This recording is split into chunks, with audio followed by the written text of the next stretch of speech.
사랑합니다. 그동안 평안하셨습니까? 강단에 설 때마다 평안의 인사를 나누지만 항상 제 마음의 한켠에는 코로나19로 인하여 일상의 삶을 우리 성도님들이 살지 못해서 얼마나 힘드셨을까, 그리고 경제적 어려움 속에서 또 얼마나 어려운 시간들을 보내셨을까, 마음 한켠에 걱정과 염려가 항상 자리 잡고 있는 것이 담임 목사로서 저의 마음입니다. 바라기는 우리 성도님들의 심령에 하나님이 주시는 위로와 평안이 항상 충만할 수 있기를 간절히 소원합니다. 공지를 받으셨겠지만 4월 26일 주일에 교회 건물을 오픈하여서 주일 예배를 드릴 예정입니다. 이 날도 예정일이고 당회를 지나야 정확한 날짜를 성도님들에게 공지해 드릴 수 있을 것입니다. 하지만 계속해서 교회가 건물을 오픈하고 주일 예배를 준비하고 있다는 사실을 우리 성도님들께서 기억해 주시기를 바라고, 특별히 오는 19일 주일에는 교회 건물 오픈을 위해서 봉사자 준비 모임의 시간을 가지고자 합니다. 해당되시는 분들께는 연락이 갈 것인데 모든 봉사자들은 힘써 참석해 주시기를 바라고, 교회 건물이 또 안전하게 오픈이 되고 예배가 은혜롭게 이루어질 수 있도록 성도님들께서는 오랫동안 기다리고 계신데 조금만 더 기다리시며 기도해 주시기를 간절히 부탁드립니다. 오늘 저는 학개서 2장 20절로 23절 말씀을 가지고 내가 너를 택하였음이니라, 내가 너를 택하였음이니라 라는 제목으로 말씀 증거하겠습니다. 학개의 이름의 뜻은 절기와 축제라는 이름의 의미를 가지고 있습니다. 그리고 포로 귀환 시대에 사역을 감당했던 선지자입니다. 학개서는 2장의 말씀으로 이루어져 있지만 그 2장의 말씀 가운데는 4번의 메시지가 담겨져 있습니다. 금요 기도회 때마다 그 말씀을 증거했는데 우리 성도님들 기억을 하고 계신가요? 첫 번째 메시지는 14년 동안이나 중단되었던 성전 건축을 다시 시작하라입니다. 그리고 두 번째 메시지는 성전을 건축하다가 이전 영광을 본 사람들의 마음속에 낙심의 문제가 찾아왔습니다.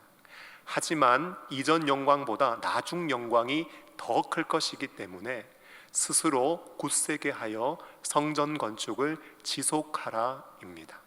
그리고 세 번째 메시지는 성전 건축을 완공한다고 해서 온전히 뜻이 이루어지는 것은 아니지요.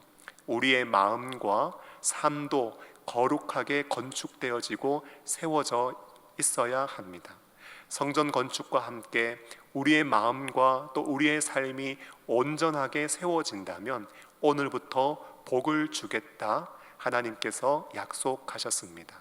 오늘 성경은요, 학개서가 담고 있는 마지막 메시지입니다. 사랑하는 성도 여러분, 여러분들이 만일 마지막으로 메시지를 전한다면 어떤 메시지를 증거하실 것 같습니까?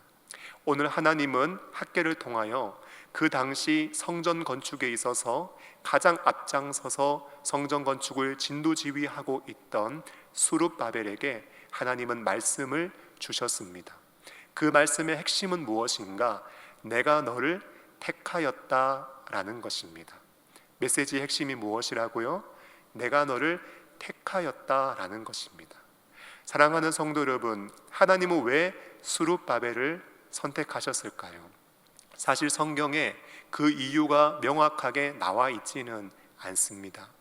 왜 하나님은 아브라함을 택하셨는지, 왜 모세를 택하셨는지, 예수님은 왜 제자를 택하셨는지 성경에 명확하게 이유를 밝히고 있지는 않습니다. 하지만 부르심받은 제 자신을 돌아볼 때에, 그리고 하나님 앞에 부족한 우리 자신들을 한번 살펴볼 때 하나님의 부르심 앞에 우리가 고백해야 하는 것은 분명합니다. 우리를 부르신 것은 하나님의 전적인 은혜라는 사실입니다. 그러므로 우리는 일평생 하나님의 부르심 앞에 감사와 찬양과 영광을 돌릴 수 있어야 하는 것이지요. 축복합니다. 하나님의 영광스러운 부르심 앞에 일평생 감사하고 찬양하며 영광을 돌릴 수 있는 복된 믿음의 성도들이 되시기를 예수님의 이름으로 축복합니다.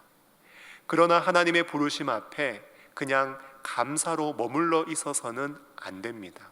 왜냐하면 하나님이 우리를 부르셨을 때 하나님은 우리에게 사명을 주시고 우리를 통하여 이루길 원하시는 하나님의 뜻이 있기 때문입니다. 여러분, 오늘 스룹바벨에게 주어진 하나님의 뜻은 바로 성전 건축입니다. 그러므로 스룹바벨은 하나님의 부르심에 감사로만 머물러 있어서는 안 되고 사명을 감당함이 있어야 하고, 그리고 그 사명을 감당할 때에 불성실하거나 또 부정한 모습으로 감당해서는 안 되며 하나님 앞에 성실하게 충성되이 사명을 감당할 수 있어야 합니다. 여러분, 오늘 본문은요, 하나님 앞에 사명을 감당하는 자가 기억해야 할 두 가지 귀한 교훈을 우리에게 소개해주고 있는데요. 첫 번째는 21절로 22절 말씀에 소개되어져 있고, 두 번째는 23절 말씀에 소개되어져 있습니다. 이 말씀을 살피면서 우리에게 주시는 귀한 교훈들을 받고 함께 기도하는 은혜로운 밤이 될 수 있기를 소원하는데요. 첫 번째로 21절로 22절 말씀입니다.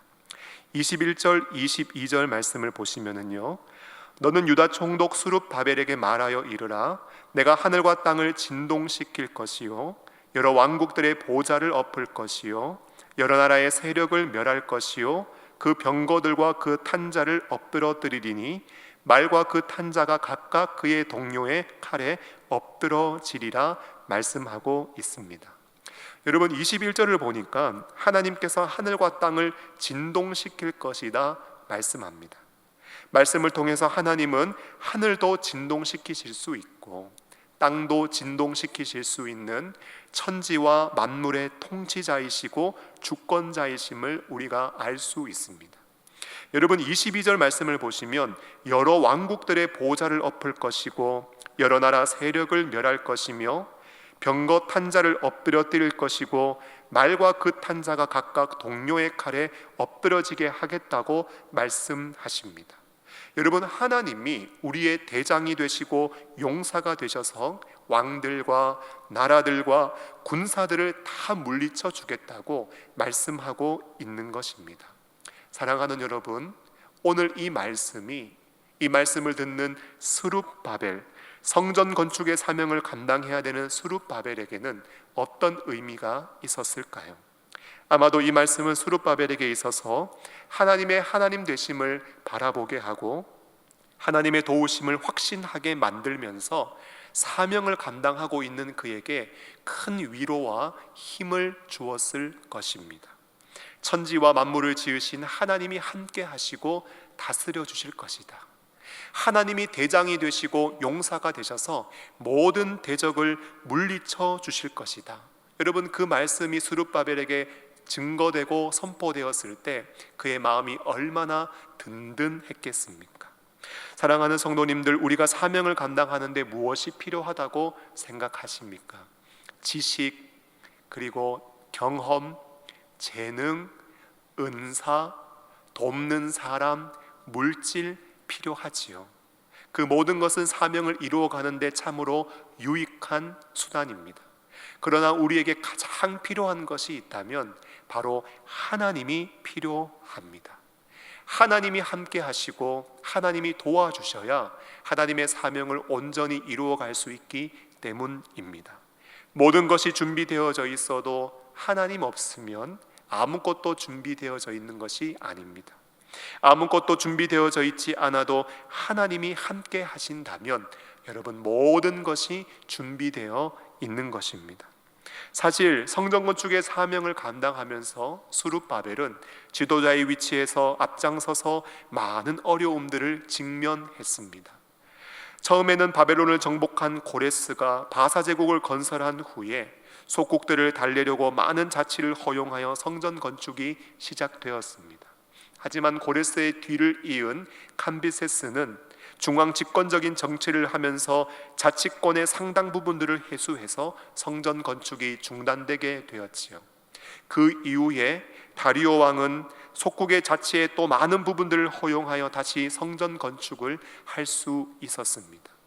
여러분, 정치적인 상황 때문에 이스라엘은 계속해서 성전을 건축하고 중단하고 다시 건축하는 일들을 반복하며 여러 가지 어려움들을 겪었습니다. 그리고 내적으로도 낙심의 문제로 말미암아 공동체가 한번 진통을 겪었지요. 사명을 감당하는 데 있어서 늘 그 길이 순탄했던 것만은 아닙니다. 어려움이 있었고 역경이 있었고 난관이 있었던 것을 보게 됩니다. 그런데 오늘 하나님이 주신 말씀, 스룹바벨에게 임한 말씀, 함께 해주겠다, 모든 나라들을 물리쳐 주겠다. 여러분, 그 말씀을 듣는 스룹바벨의 마음 얼마나 든든했을까요? 사랑하는 성도 여러분, 하나님은 오늘 우리에게 사명을 주실 때 그 일만 맡기는 것이 아니라 함께 하시고 도와주신다는 사실을 반드시 기억하실 수 있기를 바랍니다.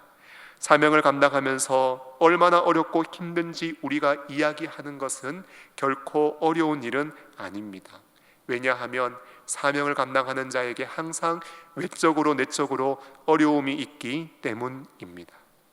하지만 우리가 어려움을 나누는 것 못지않게 그 어려움 속에 하나님이 나와 함께 하셨다, 하나님이 나를 도와주셨다, 하나님이 이렇게 인도해 주셨다. 여러분, 우리는 하나님의 선한 손길을 고백하고 나눌 수 있어야 할 것입니다. 오늘 우리에게는 영혼 구원의 사명이 주어져 있습니다. 하지만 저는 요즘같이 어려운 때는요, 믿음을 가지고 어려움을 견뎌내며 부르심의 자리에서 예배하고 기도하며 경건의 삶을 흐트러뜨리지 않는 것이 어쩌면 오늘 우리에게 주어진 사명이 아닐까 생각해 봅니다. 사명자를 주님은 결코 내버려 두지 아니하시고 도와주시겠다고 약속하셨습니다. 바라기는 각 가정에서 주님을 예배하고 삶의 현장에서 믿음의 삶을 살아갈 때 하나님의 선한 도우심을 풍성히 맛볼 수 있기를 소망하고, 주님이 주시는 위로와 힘을 얻는, 충만하게 얻는 믿음의 권속들이 될 수 있기를 예수님의 이름으로 축원합니다. 다음으로 23절 말씀입니다. 만군의 여호와가 말하노라, 스알디엘의 아들 내 종 스룹바벨아, 여호와가 말하노라, 그날에 내가 너를 세우고 너를 인장으로 삼으리니 이는 내가 너를 택하였음이니라, 만군의 여호와의 말이니라 하시니라. 아멘. 하나님께서 스룹바벨을 통하여 하나님이 스룹바벨을 세우시고 인장으로 삼았다고 말씀합니다. 여러분, 인장은 옥새를 말합니다. 통치 권력의 상징이지요. 인장으로 삼았다는 것은 백성들의 통치자로 삼으시겠다는 말씀입니다. 스룹바벨의 입장에서 하나님의 도우신 말씀을 들었고 또 인장으로 삼았다고 하시고 하나님이 그를 택하시겠다고 말씀하셨으니 오늘 스룹바벨 얼마나 그 일을 열심히 감당했겠습니까? 제가 청소년 사역을 감당할 때 가끔씩 설교하다가 아이들의 이름을 부른 적이 있습니다. 그럴 때 제가 어떤 일을 경험했는가 하면 자신의 이름이 호명된 학생은요, 설교가 끝날 때까지 눈을 초롱초롱하게 뜨면서 집중해서 말씀 듣는 것을 제가 보았습니다. 여러분, 수많은 사람들이 있지만 오늘 하나님은 특별히 스룹바벨의 이름을 부르시고 그에게 말씀을 주시고 그를 세우고 인장으로 삼고 택하였다고 말씀하셨습니다. 스룹바벨 얼마나 열심히 사명을 감당했겠습니까? 그런데 그 사명을 감당할 때 우리가 항상 주의해야 할 것이 있습니다. 나의 최선, 나의 열심, 나의 이름, 나의 공로를 내세우고 싶은 욕심을 우리는 주의할 수 있어야 합니다. 열심을 앞세우다 보면 나의 이름을 내세우고 나의 공로와 업적을 드러내고 싶은 마음들이 우리 마음속에 죄악된 본성 가운데 쉽게 일어나기 때문입니다. 그때 우리가 놓치지 말고 붙잡아야 하는 것이 무엇입니까? 우리는 부르신 자를 영화롭게 해야 한다라는 사실입니다. 오늘 말씀을 보면 인장이라고 하지요. 백성들의 통치자가 되는 것입니다. 정말 대단한 일이지요. 세워주신 그 지위와 위치와 권위를 가지고 스룹바벨은 자신의 업적, 공로, 그 위치에서 내가 얼마나 열심히 일했고 내가 얼마나 대단한 공을 세웠는지 스룹바벨은 그 일을 집중하며 나타낼 수 있습니다. 그러나 오늘 스룹바벨이 항상 기억해야 할 것은 자신은 주님의 종이라는 사실입니다. 그리고 자신을 주님이 세웠고 자신을 주님이 택하셨다는 사실입니다. 그러므로 부름을 받아 모든 수고를 마친 후에 부르심을 받은 자들은 부르시고 세워주시고 도와주시고 이루어주신 주님께 영광을 돌리는 마음을 항상 놓치지 말아야 하는 것이지요.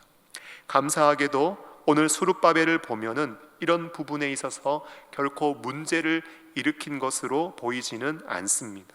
그저 그는 맡겨주신 사명, 그에게 부여된 책임과 역할, 하나님 앞에 충성되이 감당하며 역사의 무대에서 조용히 사라졌습니다. 그런데 마태복음 1장 예수님의 족보를 보면 마태복음 1장 12절에 바벨론으로 사로잡혀 간 후에 족보가 소개될 때 그때 그 족보 가운데 스룹바벨의 이름이 거론되는 것을 보게 됩니다. 그는 사명을 마치고 역사의 무대로 사라졌지만 하나님은 그를 기억하고 계셨다는 사실을 우리는 말씀을 통해서 확인할 수 있는 것이지요. 그리고 하나님이 스룹바벨에게 주신 말씀은 그리스도 안에서 이루어지고 성취되었고 하나님은 그를 잊지 않고 기억하셨다는 것을 우리가 말씀을 통해서 발견할 수 있습니다. 사랑하는 성도 여러분, 우리가 어떤 사람 되어야 할까요? 열심을 들여서 우리의 마음과 삶을 들여서 하나님이 부르신 자리에서 맡겨주신 귀한 사명들을 충성되이 감당해야 하지만 그 사명 가운데 자신을 드러내기 위해서 애쓰고 노력하는 사람이 아니라 묵묵히 겸손히 부르심에 감사하며 충성되이 사명 감당하고 하나님이 기억하시고 하나님이 드러내 주시는 겸손한 사명자가 되어야 할 줄로 믿습니다. 말씀을 맺으면서 오늘 4번의 메시지를 다 전한 학계, 여러분 어떤 심정이었을까요? 학계도 메시지를 전하며 많은 수고 감당했지만 학계도 마지막까지 말씀을 다 증거한 이후에 자신 또한 하나님 앞에 쓰임받은 그저 도구와 통로였다는 사실을 기억하며 하나님께 영광을 돌리지 않았을까?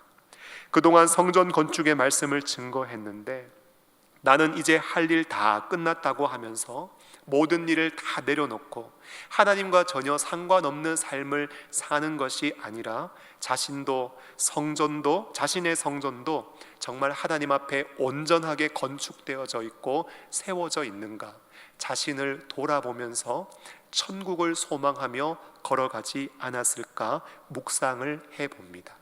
사랑하는 성도 여러분, 예수 그리스도를 믿고 하나님의 영이 거하는 성전으로 우리가 지음을 받았습니다.